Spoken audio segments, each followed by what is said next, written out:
Bonjour à tous, bonjour à toutes, bonjour surtout à toi qui m'écoutes ce matin encore et bienvenue sur Metanoia, le podcast qui t'aide à changer de pensée bien sûr pour changer de vie. Nous sommes rendus aujourd'hui au jour numéro 8 de notre voyage au cœur de la sagesse et nous allons faire un arrêt encore ce matin sur un fondement très essentiel. Mais avant, laisse-moi te dire que dans la vie, il y a des choses qui ne détruisent pas immédiatement, mais qui érodent et qui essorent avec le temps. Ces choses-là, généralement, ne font pas de bruit. Elles ne choquent pas, mais à la fin, nous coûtent très cher. La Bible appelle ça la négligence. Mais aujourd'hui, on a pour habitude d'appeler ça plus tard, demain, quand j'aurai le temps. Or, dans le Proverbe 6 au verset 6, la Bible déclare « Va vers la fourmi paresseux, considère ses voies et deviens sage. » Tu l'as peut-être compris, aujourd'hui, on va parler d'une sagesse que notre génération déteste. C'est la sagesse qui se trouve dans la discipline.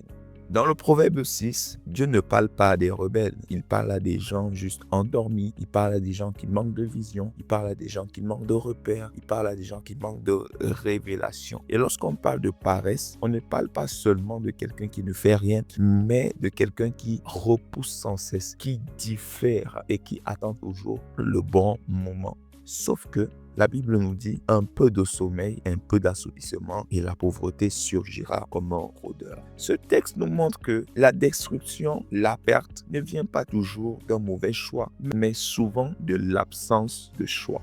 Imagine quelqu'un qui dit « Je sais que je dois prier, mais tu vois, je vais le faire plus tard. Je sais que je dois changer cette habitude, mais pas maintenant. Je suis jeune, j'ai encore le temps. » Ou alors quelqu'un qui te dit « Je sais que cette relation n'est pas saine. Mais bon, on verra. » Tu vois, c'est rien de dramatique dans l'apparence. C'est rien de scandaleux. C'est juste du report, quoi. Sauf que pendant que tu repousses, la vie, elle, continue d'avancer. Et la discipline perdue aujourd'hui devient un regret demain. Pourquoi Dieu parle de la fourmi ? Point numéro 1, parce que la fourmi n'attend ni la pression, ni les encouragements des gens pour agir, parce qu'elle sait qu'il est écrit que maudit soit celui qui prend la chair pour appui. Tu imagines si Jésus avait eu besoin des acclamations, des youyous de la foule pour aller accomplir sa mission à la croix? Il n'aurait jamais accompli. Point numéro 2, la fourmi travaille quand personne ne la regarde. Pourquoi? Parce qu'elle sait qu'à la fin, c'est ce que tu fais en l'absence des gens qui détermine ce que tu recevras devant les gens. Point numéro 3, la fourmi prépare et anticipe l'avenir sans être applaudie parce qu'elle sait que le succès est prévisible et il se trouve dans nos habitudes quotidiennes. Comme la Bible d'ailleurs nous le dit dans Actes 2, 46 à 47, elle dit que les disciples étaient chaque jour assidus au temple. Ils rompaient le pain dans les maisons et prenaient leur nourriture avec joie et simplicité de cœur, louant Dieu et trouvant grâce auprès de tout le peuple. Et le Seigneur ajoutait chaque jour à l'église ceux qui étaient sauvés. La discipline que les disciples avaient d'être assidus tous les jours au temple faisait que Dieu ajoutait à l'église ceux qui étaient sauvés. Ça veut dire qu'il y a une forme de croissance dans la discipline. En fait, la discipline, c'est le fondement de la croissance. Quand on est discipliné, assurément, ce que nous faisons, ce que nous sommes est appelé à grandir.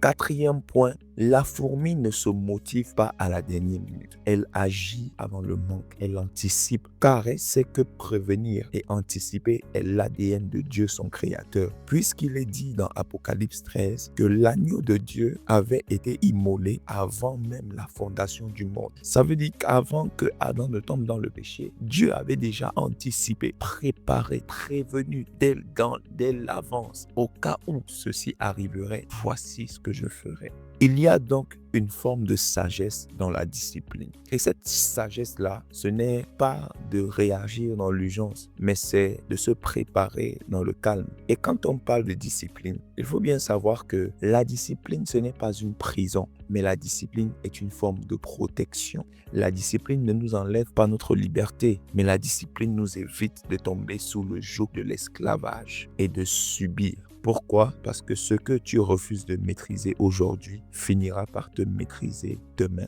En ce début d'année, posons-nous honnêtement ces questions. Qu'est-ce que je sais que je dois faire, mais je repousse? Quel est ce projet? Quelle est cette chose que Dieu a déposée sur mon cœur, que je sais que je dois faire, mais je repousse? Quelle est cette habitude que je dois arrêter? Et quelle est cette nouvelle habitude que je dois prendre? Est-ce que je vis sur la motivation plutôt que sur l'obéissance? Quelle petite discipline pourrait changer toute mon année et ma trajectoire? Ce matin, je t'encourage à développer juste une seule chose. Parce que tu sais, Dieu ne demande pas la perfection. Nous sommes perfectibles, mais nous ne sommes pas parfaits. Ce que Dieu attend de nous, c'est un cœur aligné, des pas constants, réguliers et fidèles. Et si tu dois retenir quelque chose aujourd'hui, c'est ceci. La sagesse se manifeste dans les petites décisions invisibles. Ce que tu fais quand personne ne te regarde est le vrai fondement de ta vie. Et la discipline d'aujourd'hui est la liberté de demain. Dans le verset qu'on a lu tout à l'heure, il est écrit « Considère ses voies et deviens sage ». Et on comprend par là que la vraie sagesse ne commence pas quand tout va mal, mais quand tu décides d'agir avant que tout aille mal. Parce que la Bible dit que l'homme prudent, sage, voit venir le mal de loin et se met à l'abri. Et je te vois devenir quelqu'un de sage en cette année au nom de Jésus-Christ. Et si ce podcast t'a béni, partage-le, commente-le, like-le. Et je crois qu'en cette année, tu incarneras la sagesse manifeste de Dieu. Tu seras quelqu'un de discipliné et cela se verra. Et à cause de ta discipline, ta vie va croître comme un cèdre du Liban. C'était Kevin pour Métanoïa, le podcast qui t'aide à changer de pensée pour changer de vie. Porte-toi bien, on est ensemble. Peace.